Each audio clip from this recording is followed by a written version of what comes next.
ఇక సివిఆర్ ఛానల్కి నాకు ఉన్న అనుబంధం కూడా చాలా గొప్పది. సివిఆర్ సంస్థల స్థాపించగానే ఛానల్లో మొట్టమొదట నేనే భారతంతో మొదలుపెట్టాను. నేను భారతం చెప్పాను. అది చాలామందికి తెలిసే ఉంటుంది. మహాభారతం ఆదిపర్వం పూర్తి సభాపర్వంలోకి అడుగుపెట్టాక ఏదో కొన్ని కారణాల చేత నేను తిరగలేకపోయాను. అటు వారికి మాకు ఉన్నటువంటి మధ్యలో కొంత గ్యాప్ వచ్చింది. ఎన్నో కార్యక్రమాలు వాళ్ళు, అందులో ముఖ్యంగా సివిఆర్ ఓం ఛానల్ కూడా ఉన్నది మీకు. అందులో ఆధ్యాత్మిక కార్యక్రమాలు ఎన్నో ప్రసారం చేశారు. వారు కొన్ని ఛానల్స్తో అనుబంధం ఉన్నది. అక్కడికి వచ్చినప్పుడు చలసాని వారు ఎంతో అభిమానంతో చూస్తారు వచ్చిన పండితుల్ని.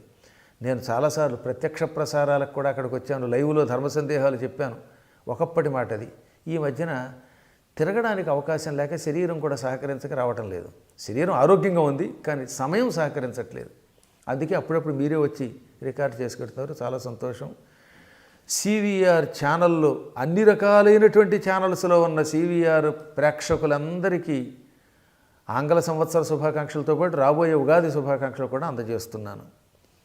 అందున మరి ముఖ్యంగా మీరు చేస్తున్నటువంటి ఆధ్యాత్మిక సేవ అంతా ఇంత కాదు.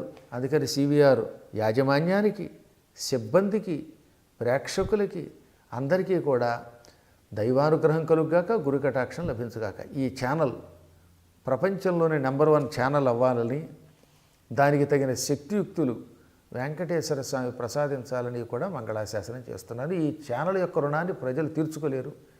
అలా ప్రజలు దీన్ని ఆదరించండి, పదే పదే చూడండి. అందులో ముఖ్యంగా ధర్మ సందేహాలు వంటి కార్యక్రమాలు చూడండి, పెద్దల యొక్క సందేశాలు కూడా వినండి.